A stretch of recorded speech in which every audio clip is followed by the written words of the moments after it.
Yeah. We'll see how this goes. They're a smaller local broker, and they're they're growing, and they're super behind my goals of creating a team and growing a brand, and so we'll see. That's Nice. all you can do. All right. Well, let's get it on and popping. Welcome everyone. See a lot of new faces in here. We are happy to have you on our power unit call on this Monday. Which I wasn't sure if we were going to have a call today or not, but I'm glad that we are because it's still a work week and we need to knock some things out. Over the past few weeks, we have been discussing um, just time blocking and getting our timing right, getting our processes strong, making sure that we have time to do everything that we need to do in this business. So I'm gonna call on a few of you.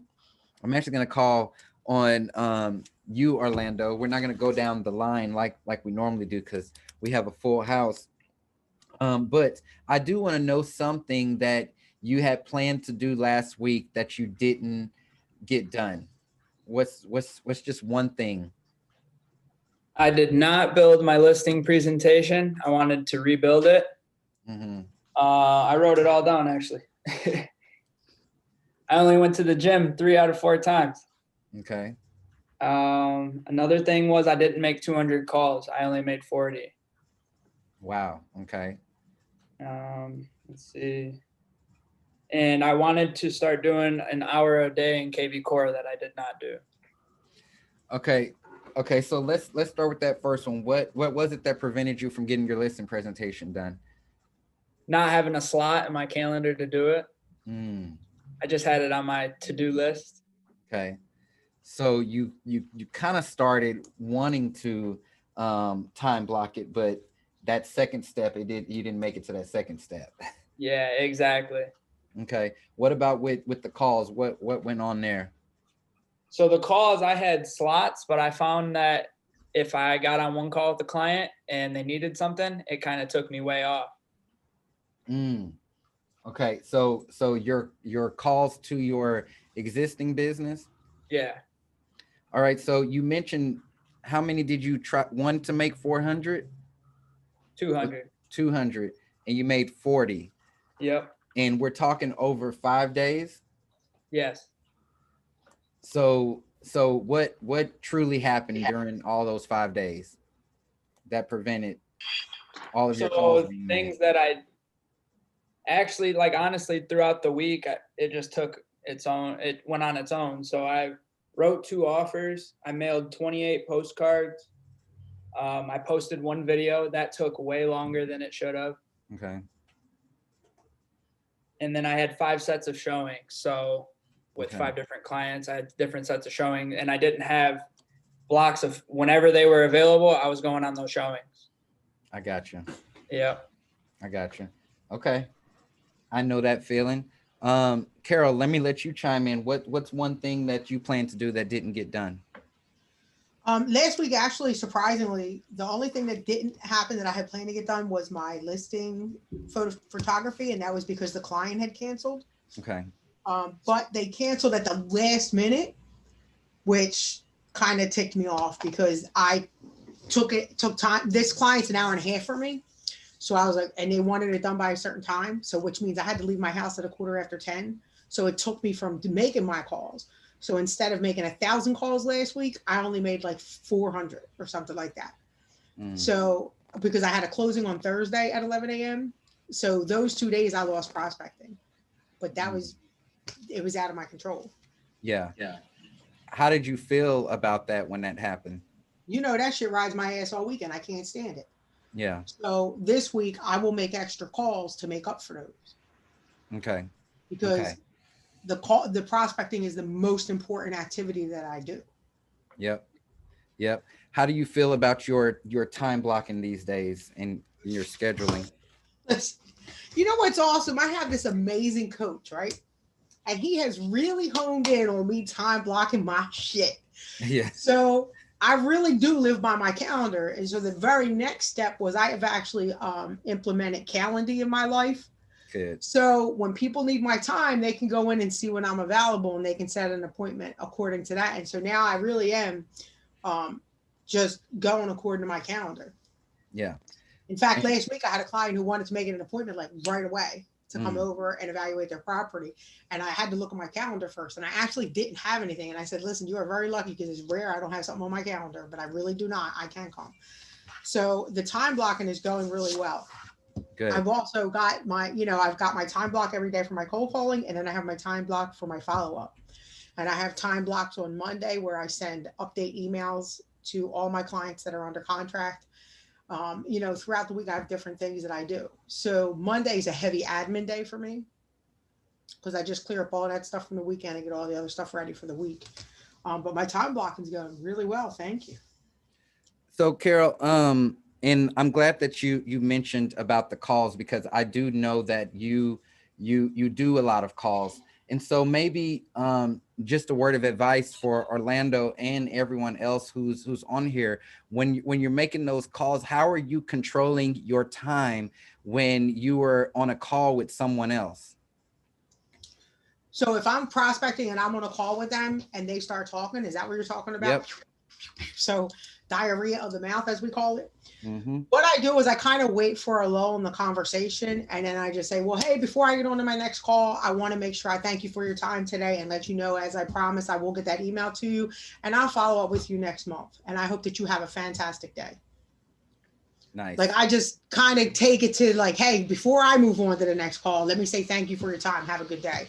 And it lets them know that the conversation is going to wind down now.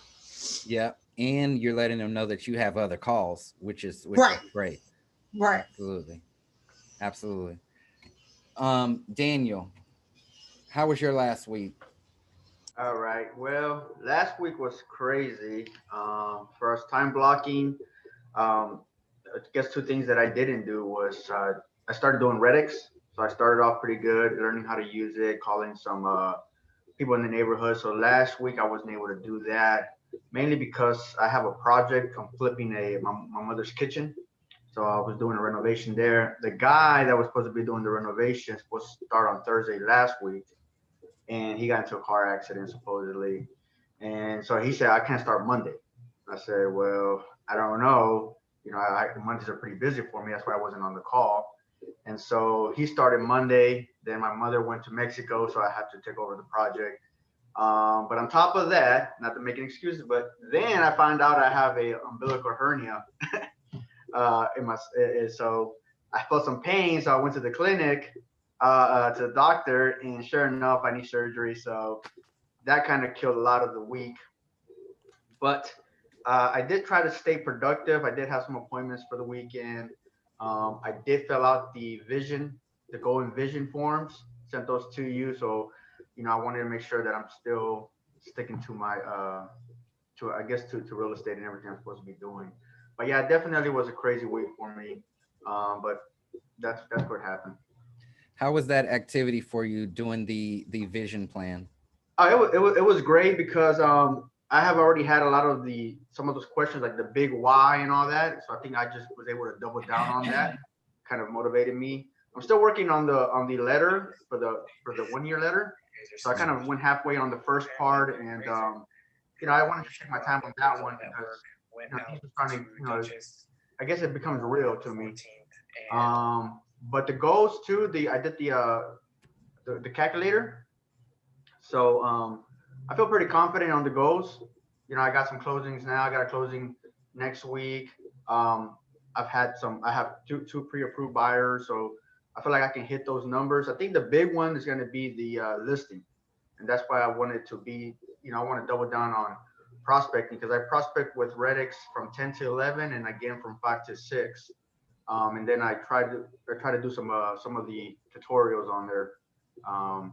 But it's been kind of hard. I mean, I've connected with 10 people and called a few people. There's a lot of do not call list numbers though.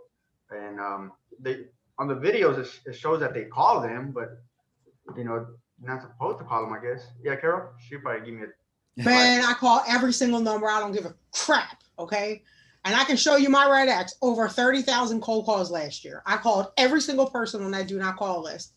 I can count on one hand how many of them told me I'm on the do not call list. Don't call me. Oh, okay. Yeah, I Yeah, was really debating about that. I don't know if I wanted. Once again, I don't know. Going back to, I want to be that guy that doesn't give a shit because I know I hate some of those calls, man. I've been getting 15 calls like about this, about that, but I noticed that I called a lot of people, and maybe a lot of them are do not call. I'm like, those are probably the good numbers. they are. You know why they don't want you to call them? Because they can be sold. Yeah. So that's Hey, what. sorry, show of hands. How many people on here are on RedX? Interesting. Good number. So Uh-huh. what I find, Daniel, is for every 100 calls that I make, I will have about 13 contacts. And in the course of a month, I will average one database ad per day. And that's when I was finger hoofing. So Yeah, what I I'm was doing is, finger hoofing 100 dials a day, Monday through Friday for about 9 months. I started doing open houses again. So I did 2 open houses for $400,000 houses because I really want to get into the 250 and higher because all my referrals, I get these referrals, they're all like 180. So 180, 200. And according to the goals on the calculator, I want to sell homes over 250, between 250 and 400. And so that's kind of where I'm using the Redix and calling those numbers and doing open houses in those neighborhoods that I did 2 open houses in those neighborhoods at 400. So they Did have you some door agents. knock the neighborhood? Huh? Did you door knock the neighborhood? No, I ended up doing the calling though. I did call one of the neighbors, which was the sister, who was going to come over. When I do an open house in the neighborhood, I take a flyer and I door knock a couple blocks in each direction. And I actually got a lead for a listing, a $280,000 listing for that. And in December, I closed a different one. It was 294 from door knocking around my open houses. Oh, okay. I'm definitely try that. And if they ain't home, I just leave a flyer in the mailbox. Okay, I got you. I'll do that. So that was pretty much my week, though. I had bad news and good news, I guess. Yeah. Sorry, Jason. I'll shut up now. Austin, chime in on that because Austin picks up listings left and right, and I know that you do a lot on the phone. Any advice you can give? I know usually when I place a phone call to someone, I usually just try to build trust with them. I don't automatically try to go for the listing. I try to build that trust factor with them, and I get calls usually maybe a day later, maybe a week later, maybe a month later. I got a call probably about 5 months later from a couple of sellers. It's just basically building relationships with them. Can you do a phone call for us? Because I've been watching you on social media, bro, and I need to be like Austin when I grow up. Yeah, we can schedule something like that if he's down for it. Of course, I'm always down for that. Okay, yeah. For you all who don't know Austin, he picks up listings left and right. He's been in Power Unit for I don't even know if it's a year yet, but it's been a while, and I love seeing the growth, man. Austin went from his picture wasn't anywhere. He wouldn't even have his camera on. And now he's full on making videos, giving like you were doing it up. Yes. While we're highlighting, Jessica had a great week last week as well. If you can chime in right quick, Jessica, and tell us what went on last week.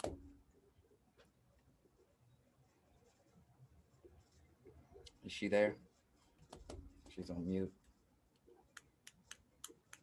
She's probably just listening in. Okay, well, Jessica had a good week, and whenever she comes on, I'll have her tell you all about that. But I do see some questions popping up in the chat, and I'll be sure to hop on those in a bit. But what I want to talk to everyone about, because we all have these big goals. We have a goal. Everybody's kind of hitting the ground running for this year. Everybody wants to make it happen for 2021, which we all will. I saw it happen in 2020 for a lot of you who have been in Power Unit for a bit, and we have even more of you now. But here's one important thing that I want to dive deep into today, because this is what will carry you throughout this whole year and throughout everything that we do here in Power Unit, because it can get a little overwhelming. And you can see that we've been talking about time blocking. So Carol's been in Power Unit for a while. Daniel's been in Power Unit for like a year and a half now. So everyone is working on time blocking, because time blocking is a little difficult. But even with time blocking, the kind of overarching thing when it comes to business is laying a solid foundation. It's laying a solid foundation in your business. Okay, and I want to dive deep into that, because the foundation is one of those things that I'm gonna just flat out say it. A lot of business people have their businesses on rocky foundations, where their house is about to fall off in any minute. Okay, if a strong wind come through, it's gonna tear that business down. Some of you can't survive if you go a month without a closing, 2 months without a closing. Okay, you don't have a solid foundation in your business. You may be producing, you may be productive, you're getting in deals, you're getting in listings, but truly, how is that foundation that you are sitting on? Can you leave your business and come back and it still be going as strong? Okay, how many of you feel like you can do that right now? Nobody. Oh, wait. I think I could a little bit. Yeah, so what we need to do, and this is important to be done when you don't have a lot of business, okay, because it gets even more difficult when you have a lot going on.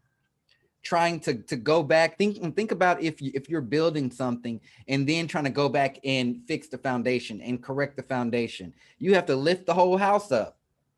You have to get down under there and get dirty. Like it's extremely messy, and it may not correct the problem. As business owners, when things start getting out of control, we get real good at putting band-aids on things. And we say, okay, this is how we're going to fix it for now. And then once I get time, I'm going to come in here and really do it. But what? That time never comes. And then you have all these band-aids everywhere, and then things come crashing down. So what we need to do is we need to make sure that we are building this real estate business on a solid foundation, a foundation that's strong and that can withstand anything that comes at it.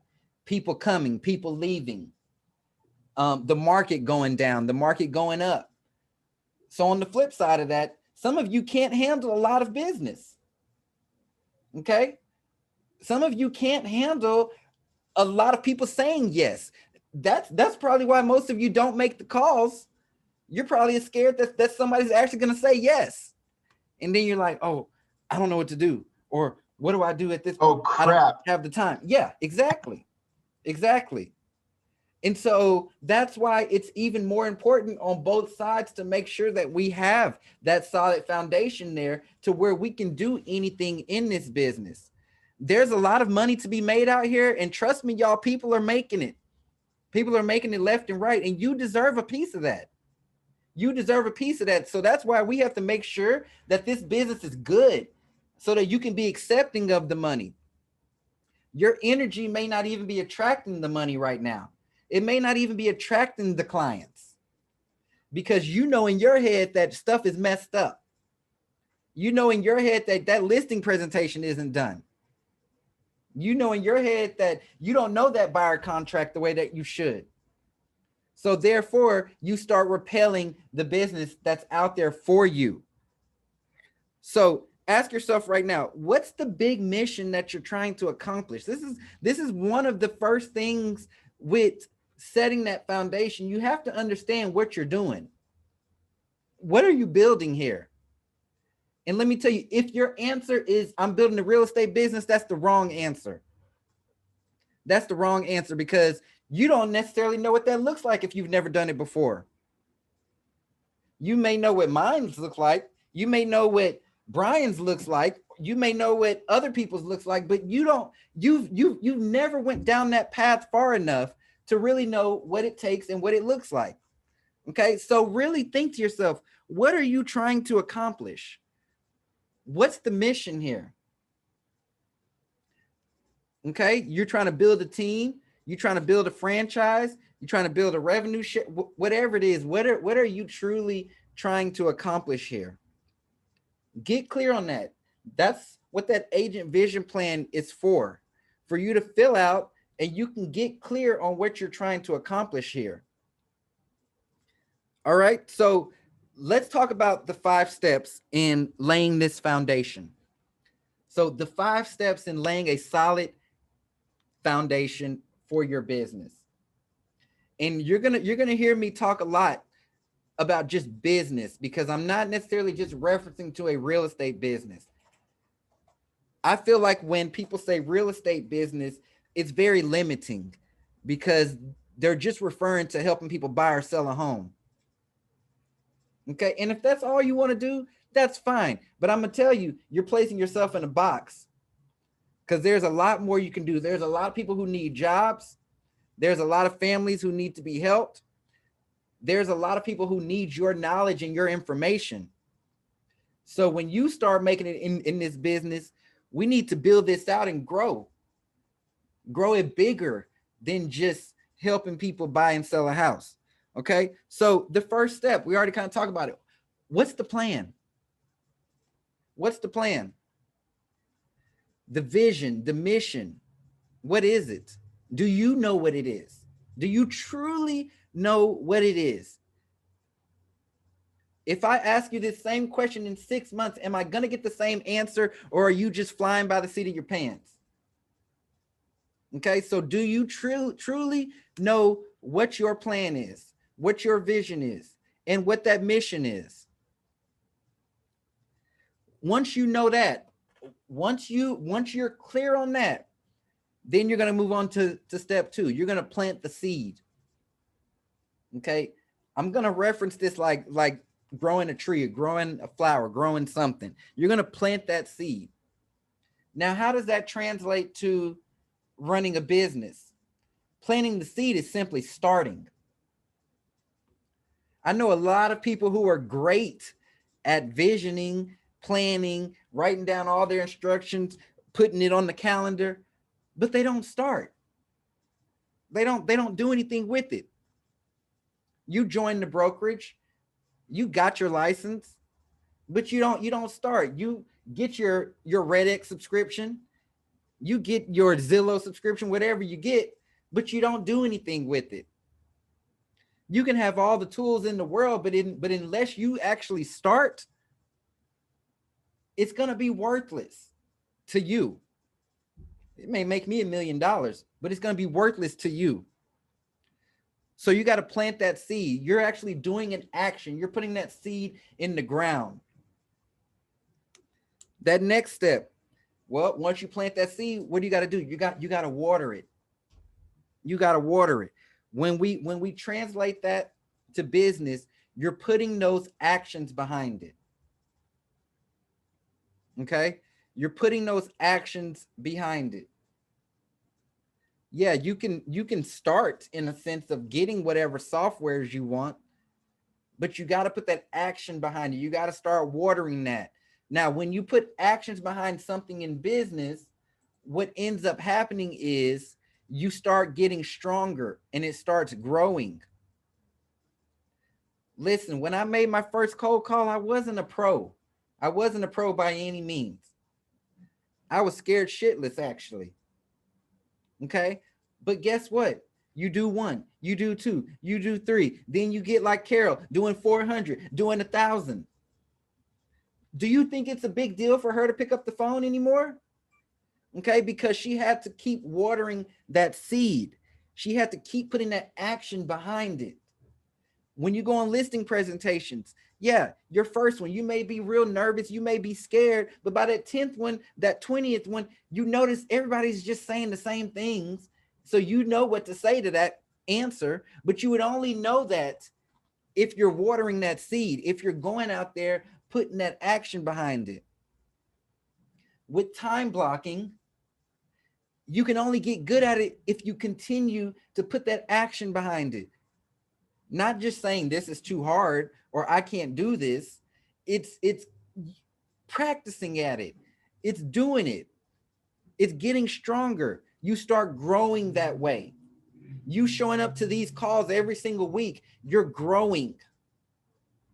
Okay. I've watched the growth in some of you over the past year. I've watched it. You've watched it with each other. So it's been happening because you've been watering those seeds. Next, once you do that, you start harvesting. Okay. Once it starts to grow, now it's time for you to start harvesting that. It's time for you to start pulling it up. It's time for you to start putting it in the basket. What does that look like for a business owner? It looks like delegating. It looks like delegating. But you cannot delegate till you've grown that seed into a full-on plant. That means you need to understand and know how to do every single thing before you delegate it out. Now, you don't have to know all the technicalities. You can get you an expert. But if you're bringing in someone like an ISA, a buyer's agent, a listing agent, an office assistant, you better know how to do their job. Okay? You need to know the ins and outs of their job. One, that's going to make you a more effective leader. Okay? It's going to make you a more effective leader. As leaders in business, you need to be the model. You need to be the model. People are naturally going to start doing what you do. You're going to set the tone for how your business is ran. And I've said this before, if you're running a real unorganized business, things are all over the place, your timing is all over the place, who's going to notice that? Not only your teammates around you, but your clients are going to notice it too. And that's what people are going to talk about. People oftentimes with real estate, they talk about their experiences. Yeah, you made it to the closing table. You think everything is good, but how was that experience with them? Okay, so set that tone in your business right now. Okay, I'm giving you structure right now for you to move down that path. There's no need for things to be chaotic, especially in this business that's been around for freaking ever. It's been around for a very, very long time. There's no need for your business to be chaotic. And there's also no need for you to not be making the money that you want to make. Everything is proven. Your job is not to crack some secret code of real estate. Everything that's been needing to be cracked it's already there. Your job is to take what's here and apply it, to water it, to start, to put that action behind it. Now, once you delegate it out, what do you do now? You rinse and repeat. You do it again. Moving on to the next thing. Okay? Moving on to the next thing. This is how you become well-versed in your business. This is how you grow that team. You've done this job. Okay, now I've delegated it out. Now moving on to this job. Okay, now I've delegated it out. Doing this one. Now I'm handing it off. Next thing you know, you have an organization of very powerful people completing this job for you. And guess what you can do? Guess what? You can now leave and go on a vacation and your business is still going to be running. I just gave you a vision right now. See it because it's possible. It's 100% possible. Now, it doesn't have to take a long time. And that's the magic of this. It doesn't have to take a long time, but what it will take, it'll take some real dedication if you want to make it happen. It's going to take some real dedication, a dedication to being uncomfortable. How often are you uncomfortable? If you're not uncomfortable a lot, then you're doing something wrong. Okay? Because unless you are a master real estate agent, you should be uncomfortable. And that's where the growth comes. Okay? Because you tackle it, you get it done, and then you do it again, and you do it again, and then you rinse and repeat. All right? Now, let's break down that mission and vision a little bit, because maybe I have your mind spinning, turning, thinking about the possibilities. When you're thinking about your mission, your vision, what you're trying to accomplish, think about an invitation, right? You're giving an invitation to yourself. What's the important things that you need to put on the invitation? You need that who, what, how, when, where. You need all that. Same thing for your business. You need to ask yourself, who's going to be involved in this? Is it just gonna be me forevermore? Or do I want to build something? Who's going to be involved in this? What do I need? What am I going to need? Think about your business present day. I talked about how some of you may not even be equipped to take on a lot of business. You may not be equipped to do 100 deals. So who are you going to need to be involved? Are you going to need some help? What are you going to need them to do? So getting onto that, what's taking up your time right now that you already know that you need somebody else to do? Okay, what is it that needs to get done? And when do these need to get done? We got to start prioritizing better. Some people are prioritizing things that I'm telling you, you're not going to need probably ever. Okay, I got an email from someone asking about, should I go and get this designation and that designation and this, and I flat out said no. It's not gonna do anything for you. You can have all the designations in your email signature. But what? What is that doing? It's just for show. All right. So prioritize what really needs to get done. Orlando, I'm gonna use you as an example.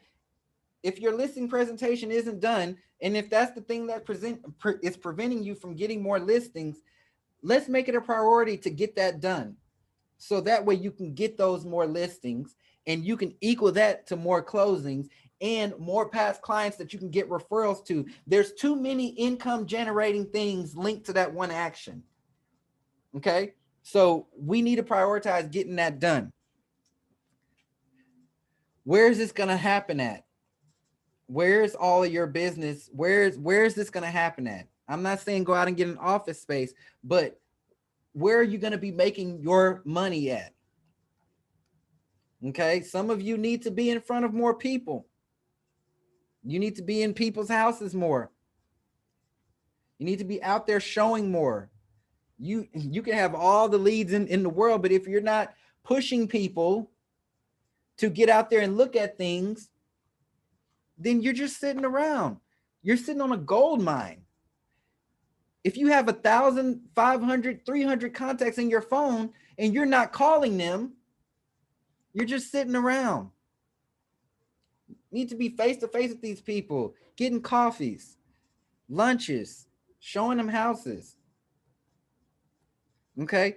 Next thing you need to know how you're going to do this. How is it going to get done? If there's something that you don't know, ask somebody, please. Just ask somebody. There's so much knowledge and so many resources out here. There is no need for you to feel like you can't get the answer to something.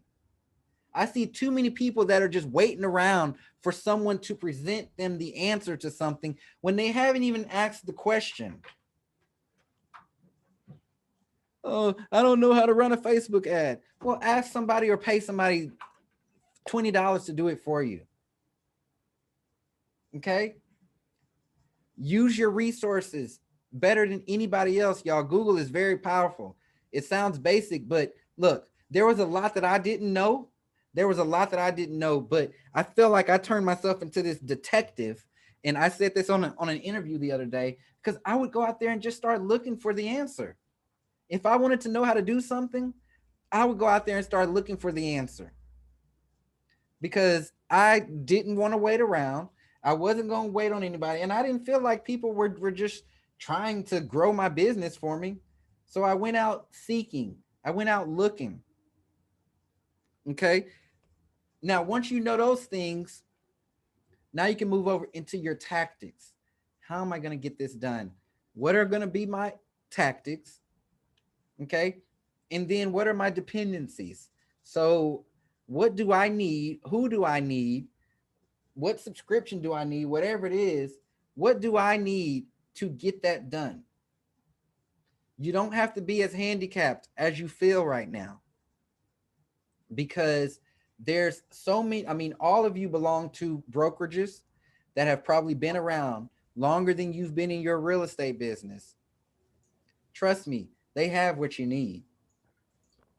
But you have to get clear on what you're trying to do so that you can figure out what you need. We don't need to wander around in the wilderness.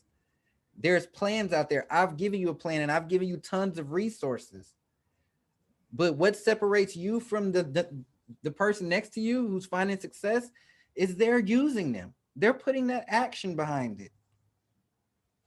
All right, moving on to that start. Okay, we're planting the seed. We're starting. We're putting it in the ground. We're just putting it in motion. We're putting it in motion. I talk a lot about putting things in motion. You know, it's like once you start that car and you push down on that accelerator, it's going to eventually slow down, but most times you're going to have to put the brakes on it to make it stop. Okay, you're putting something in motion. Same thing with your business. Once you plant that seed, you're putting something in motion. Now, the cool thing about this, we're in a pretty long-term business, right? You have the opportunity to test the waters for yourself. Okay, I did that a lot. Some things that I tested were a complete waste of my time, but you have that opportunity. You have that opportunity to test out what truly works for you. I've made a public statement that door knocking is not my favorite thing. I don't like it. Okay, but I'll hop on the phone, I'll call, I'll have a conversation with anybody. Okay, but I had to figure that out. How did I figure it out? I wasn't just sitting around saying, I'm not going to door knock, or I'm not going to post on Facebook, or I'm not going to pick up the phone because I don't think I'm going to be good at it, or I don't think I'm going to like it. No, I tried it out. I put it in motion. Okay, I was doing something. Some of you need to try some things out. You're letting your mind limit you. You're letting your mind limit your capabilities. There's something y'all, I'm telling you, some of these people who call, some of these real estate agents who call clients, they suck big time, big time. When you can get in there with all of your tools and resources and completely blow them out of the water, but you wouldn't know that because you didn't try. You didn't put it in motion. You didn't start. Okay, you'd be surprised. Has anybody ever looked through the MLS and seen some of those pictures that people put on them properties? Man, you probably say to yourself, man, if I was that listing agent, I would never do that. You can be that listing agent, yo. You can be that listing agent. Okay, so we just got to put this stuff in motion. Show the world how great you are. All right, now watering it. One thing about watering it, one thing about that plant, what do you have to do? You have to do it consistently. It can't just be one time. Okay? If you go on that appointment and it just didn't work out, it's fine. It's fine, but you got to keep going on them. You have to keep doing them. Remember, we're strengthening that muscle. How quickly does a flower grow? Typically around 60 to 70 days. Right? But how quick does a tree grow? Years. 10 years. All right? We're building trees here, y'all. Trees are strong. Trees are strong. All right? They last for a very long time. It takes an extremely, extremely strong wind to blow them down. But think about those roots of that tree. Okay, they expand out like that. It's a lot of them. And a tree doesn't have to be very big to be strong. Thank you. So think about what you're building here. Think about what you're growing. What is it gonna take? And be realistic. Be realistic with yourself. Like a lot of my videos, you know, people can call them what they want, discouraging, whatever. I don't care. Because I'm realistic. A lot of people, they don't like to hear the truth. This business that I have, it wasn't overnight by any means. But it was a big set of consistent actions. Very, very consistent, oftentimes boring, like, oh, I got to do this again. But guess what? When I look back, I'm glad I did it. I'm glad I did it because it attributed to everything today. And I'm here to tell you the same thing will happen in your business, but you have to make that commitment to yourself before anybody else. You got to make it to yourself like, hey, I'm going to do this. I'm going to be consistent with this. I'm going to plant that tree. I'm going to water it. I'm going to let it grow. Then I'm going to start getting other people to water it. Okay. And I'm going to keep it going. I'm going to keep it going. Harvesting, like I just said, delegating it out. Delegating it out. You're going to know everything that they know. You're going to be the boss. All right. This is what's going to really build that out. As we move through the year, we're going to get into team building and growing a team, getting assistance, things like that. But you won't be able to get to that point until you can do that job. I don't expect anybody on my real estate team to do anything that I wouldn't do. Literally. I don't make anybody, I don't ask anybody, I don't anything like that to do anything that I wouldn't do. And that's just being real. Now, I'll do just about anything. So, you know, it's not much that I wouldn't do or at least try. But again, that's going to be your role as a leader, your role as a CEO, you knowing this business, you being confident enough. People ask me sometimes, like, how do you attract team members, or like, what do you promise them? I don't promise nobody anything. I don't promise anybody anything.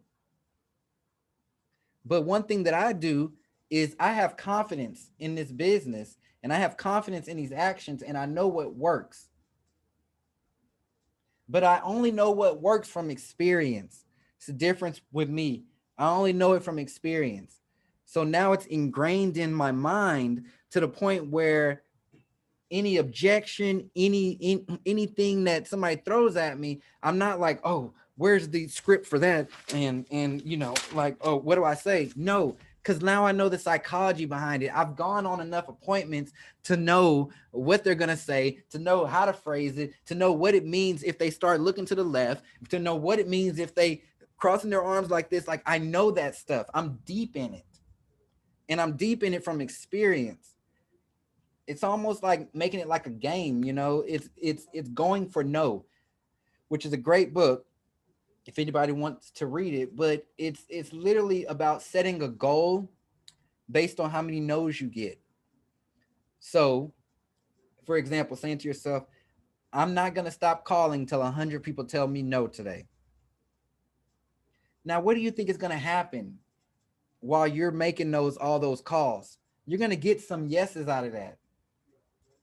I'm going to go on 100 appointments till 100 people tell me no.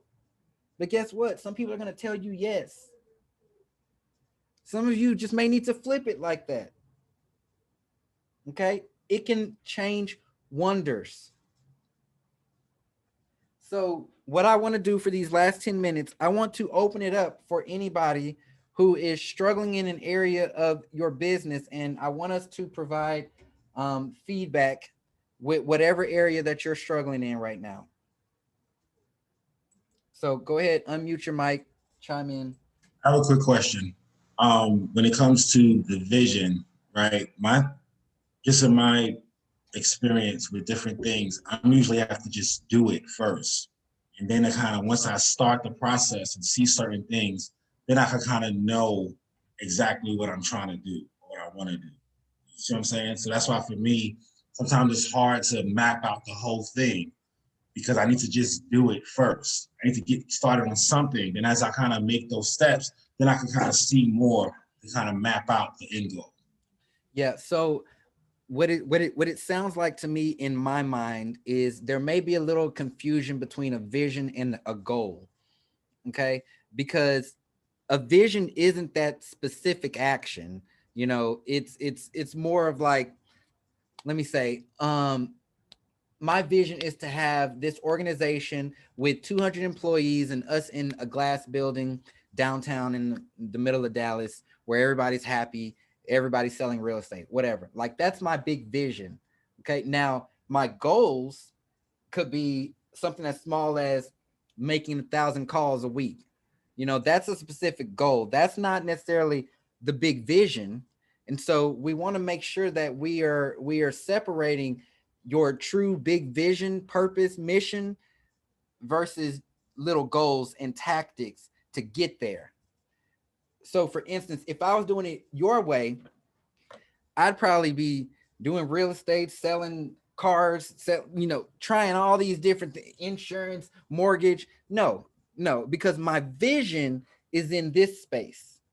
Okay. Now, how I get to that point, that's the stuff like you're explaining that I can try out and see what I really like. Okay. But I'm clear on what that vision is. Does that make sense? Okay. Who else? So I'd like to touch on a couple things that Jason said. So one thing he talked about was, getting all these certifications and courses and everything. So I just want to show you, you can't probably see this, but I added up my hours on Trek, 479 credit hours of classes that I've taken. That's like double Jason. And yet I don't know a damn thing because I didn't have the experience. Recently, Jason passed me a lead, my first buyer. And to be fully honest, I got my butt kicked because I didn't know. I'd never done it before. I didn't know what I was doing. I didn't know how to set up my showings. I didn't know how to quickly answer questions. But I tell you what, I did it. I'm still standing. I'm still alive. And I sat down and went through the process and wrote down all the notes of mistakes that I thought I made and where I can learn from that process, move forward and do the best I can the next go around. So Jason's right. Don't waste your time with all these certifications and classes. Get your butt out there, get in the game. You're gonna lose, you're gonna fall down, but you're gonna learn so much through the process. Brian, I love that you pointed out how you wrote down everything that had went on, where you felt like you made a mistake, where you felt, because that process that you just did was something that is going to allow you to become stronger. Okay. Because now you've identified those things and you know what areas you need to work on. You're not saying, hey, I'm not doing any of this because I failed at it. You're breaking it down. Okay, what areas in this whole process did I possibly not do so well? Or that I need to strengthen this muscle? You know, I mean, think about the body. When you go and work out, you're not just going to work out one muscle. You want that full body, full physique, whatever, you know? So great job with that. And I encourage everybody to do that. You know, I do it with cold calling all the time. So I'll share this real quick. Oh, go ahead. I'll shut up. Not a problem. Hi, Chasten. This is Roshonda. Hi. My husband and I, we own a brokerage based in Illinois. Nice. We, it's probably, it's going to be a year in March when we officially have our full year in. So we launched, of course, during a pandemic, but it's been going very well. We more so have questions concerning team structure, systems, and flow. So we did send an email and we're trying to get on your schedule.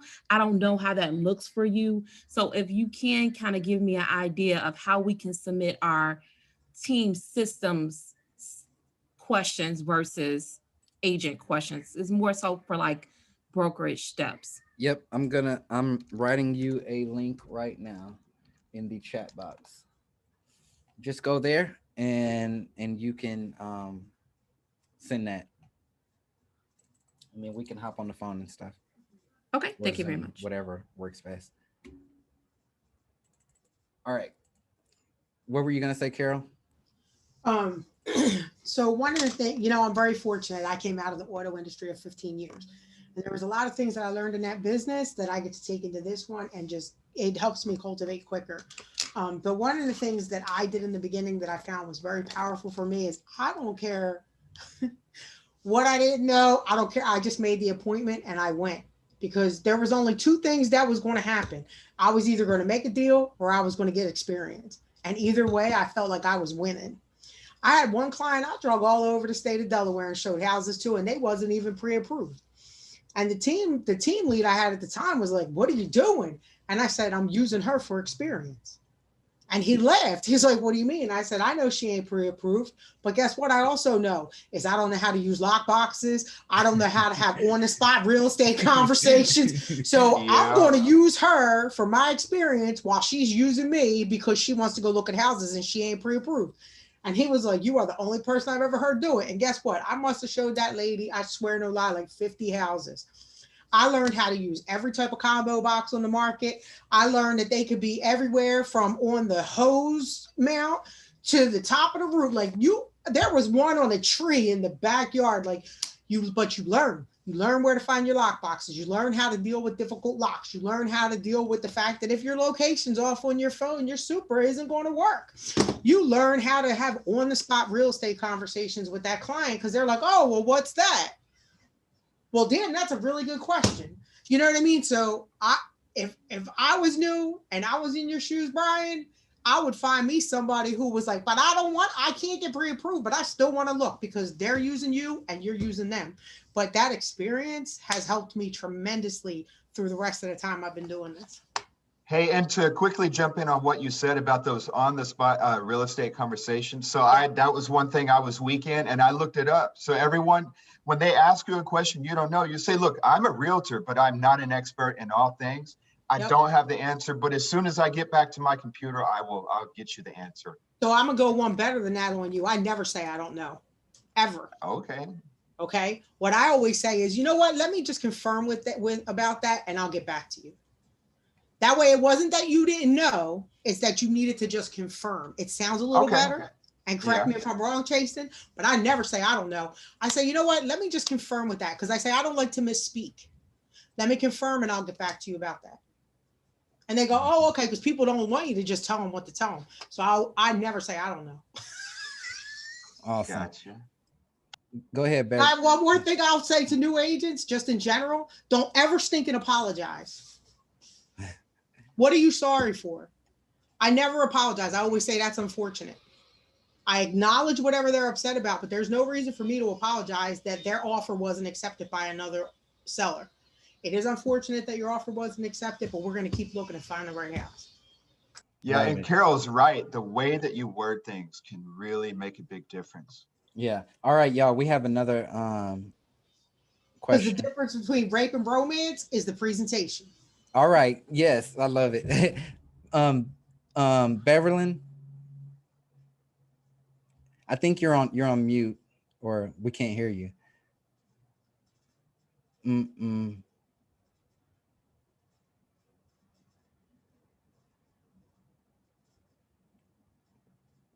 No, there's no audio coming through.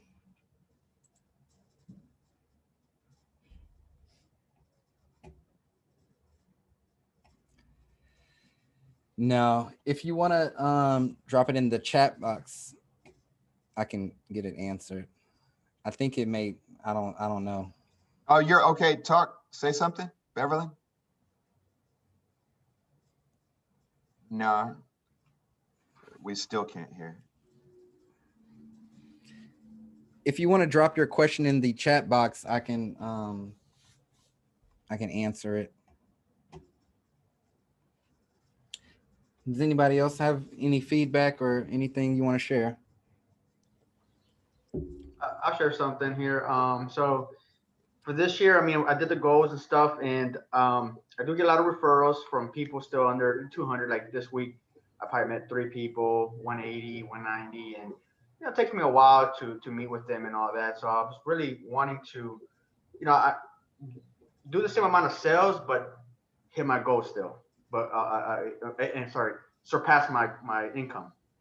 So that's why I want to get into the 250s. 400s, because in this area where I'm living at now, that's kind of the average.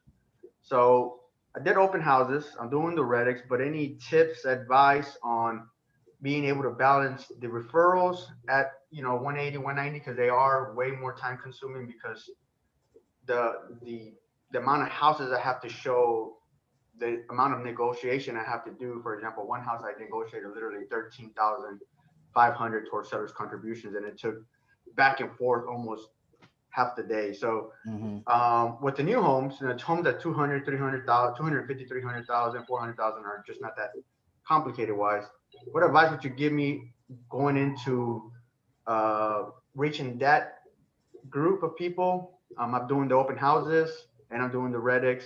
Is there anything I should maybe put layers on or do differently? Because, you know, these are people that are not in my circle. I don't have a circle of people that make that kind of income. Yeah. No, so the best thing that I can advise for you is pretty much what you're already doing. You're going to want to start doing more open houses in that price point so you can start getting those contacts, especially if those aren't the ones that are in your network already. You can use social media for that as well. So start posting higher price point properties with any property that you market out there. Always go higher than what you're trying to receive. So if you're trying to you know, get those $250,000 buyers, post something 350, 400. Okay, because oftentimes they'll fall a little bit lower than what you're putting out there. And same things with open houses. Go for even a higher price point than, you know, because oftentimes people who come in those open houses, they think that they can get that. And then when the lender kind of looks at things, they kind of fall a little short. So go a little higher. It's all about building that contact database of those contacts now, if you've tapped out of those with your personal contacts. Something I would also suggest to you, and I think that we've talked about this last year a little bit, is bringing on a buyer's agent so that you can start referring those deals to that agent and focus your energies on moving up in those higher price points. Yeah, and actually, I had two teammates. One guy, he was, you know, new agent, and he just, you know, kind of just left me hanging on a listing, to be honest with you, that I had to take over. So, and then the other agent that I have that's helping me, she's a part-time, and I was, you know, she's really motivated. She's been working hard, making some deals happen. She's already done 5 deals, but she's a part-time agent and she's in a different area. She's all the way in Spring. So the leads that I get are usually in Southwest over here. So she wouldn't be a good buyer's agent, because I was thinking doing a buyer's agent, but then that would be meaning I would lose some commission, which would take the bottom line. But at the same time, how long would it take me to get the other? Oh, man. You can't think of it like that. Yeah, it may be losing some commission in the near future, but long term, you're gonna win way more, because you're gonna start doing higher price points. They're gonna be doing deals for you. Now, no, think like a businessman. You know, and leverage. Yeah, I think that came out wrong, because the same thing we talking about the assistant, right? Think bigger, think bigger. I guess what I'm saying is right now, should I focus on do everything that I'm doing now, but should I start making some time to seek out a buyer's agent? Are you saying? Because the buyer agents that I have now, I just don't feel, based on our, you know, my mentorship with them, they would definitely not be able to. I have three pre-approved buyers that I have to go show houses. They won't have time. I would have to either refer them, get an actual referral, or you tell me I should start seeking out a buyer's agent, saying, hey, I'm looking for a buyer's agent focused on the buyers. Is that what you're saying? Yeah. And it's going to all come down to the quality of people that you bring in to your business. You know, like, honestly, Daniel, I don't want to, you know, talk shit about those other buyer's agents that you can, but at the end of the day, they just weren't a good fit. But there are thousands of other buyer's agents out there. And so it's just really about finding the right ones, because once you do get those right ones, you won't feel like it's trouble or an inconvenience or not good for your business. You're going to feel like you can do more with that. So how many people did you interview before you hired them?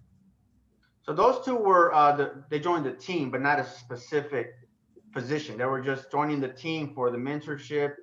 And one of them I already had. So one of them was a new agent that joined the brokerage. that wanted to join the team. The other one was a new agent as well, but had already done 5 transactions and wanted to continue doing more.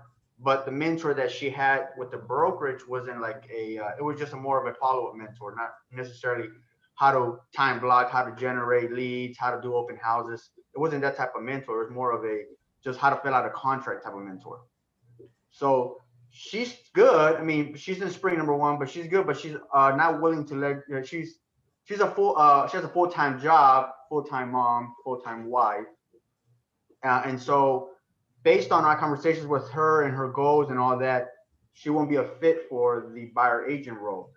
The other guy I was hoping, because he's a full-time agent, I was hoping for him, but you know, once again, he just didn't cut out to be part of the team. So I pretty much told him, hey, I literally kind of fired him off the team. I said, hey, well, I mean, you're not doing anything I'm telling you to do, the open houses, you're not shadowing, you're not doing any of that. I still, you know, I can still help you as the mentor, because I still get 15% as the mentor from the brokerage. But I told them, I'm just not going to sit there and give you the, you know, the hour or showing you this, showing you that. I'm just not going to give you that part of the business as a team member. You're not a team member. You're just a mentor. So it had to split. I had to let them go actually last week.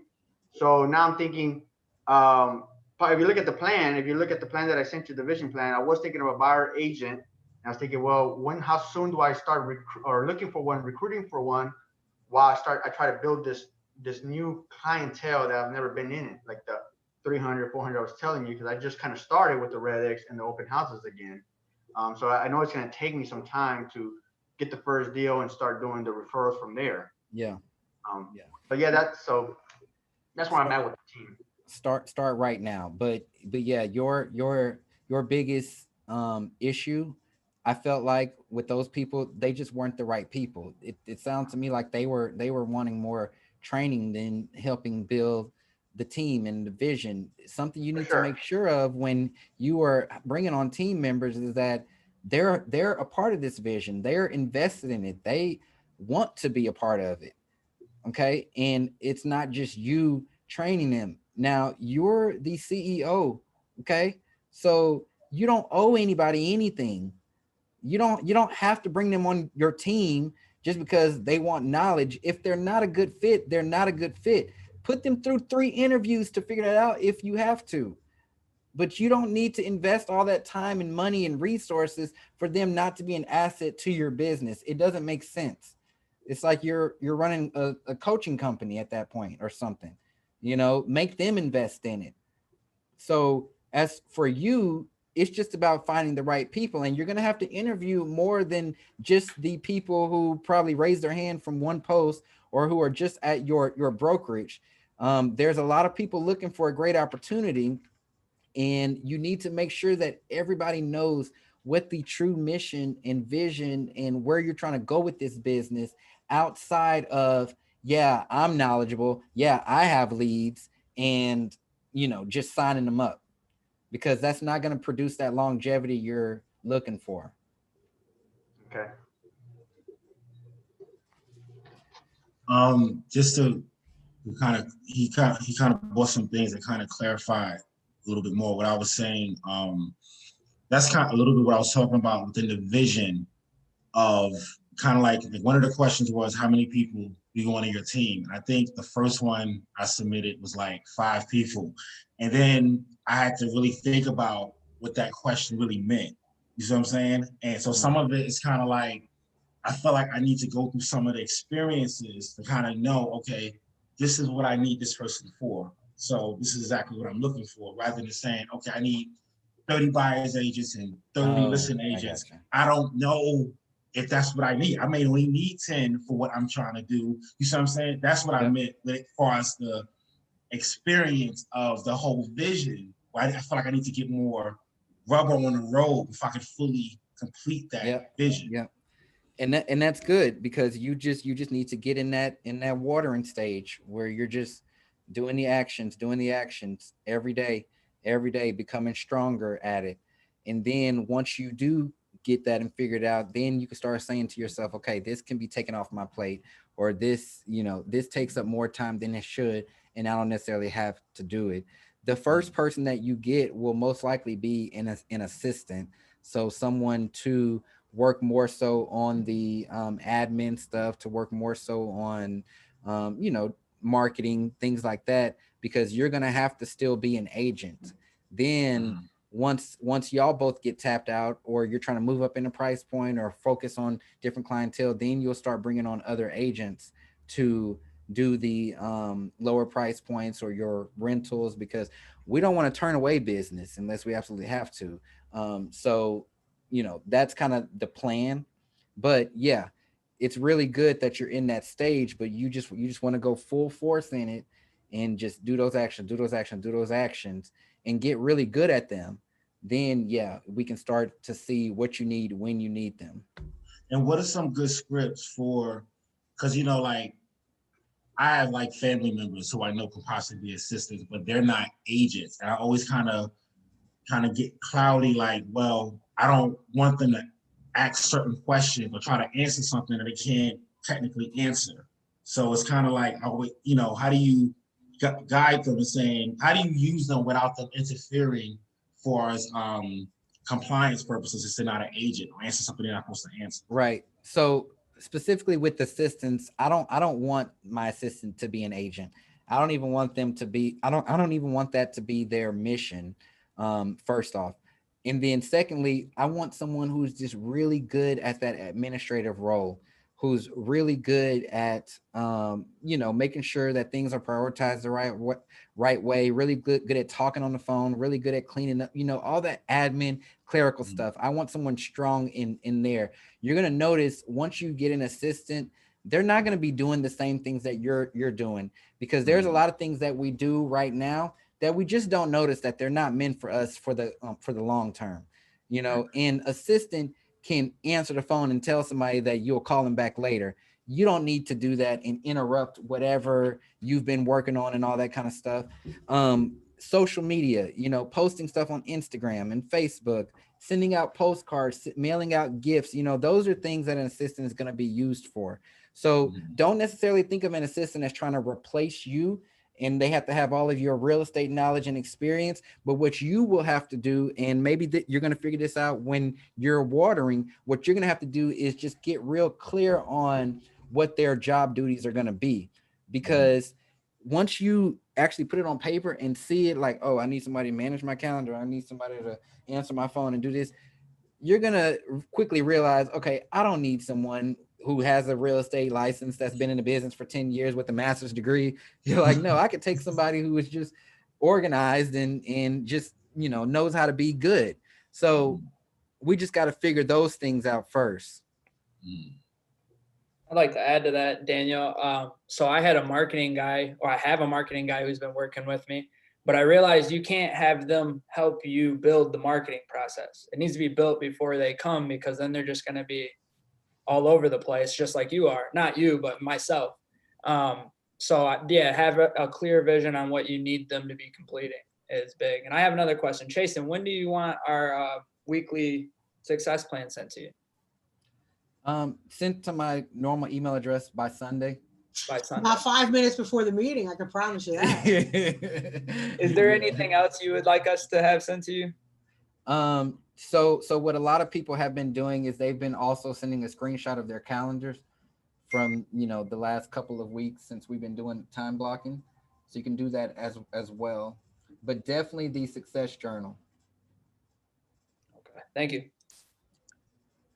All right, everyone. Well, if you're not a part of our Facebook group yet, definitely join our Facebook group. It's Power Unit Coaching Members Lounge. Everybody's in the group. You can ask questions. You can reach out to me, anything like that. Get inside of Power Unit and do the agent vision plan and use that goals calculator in there, so it can let you know, how many deals you need to do to hit the number that you want to hit.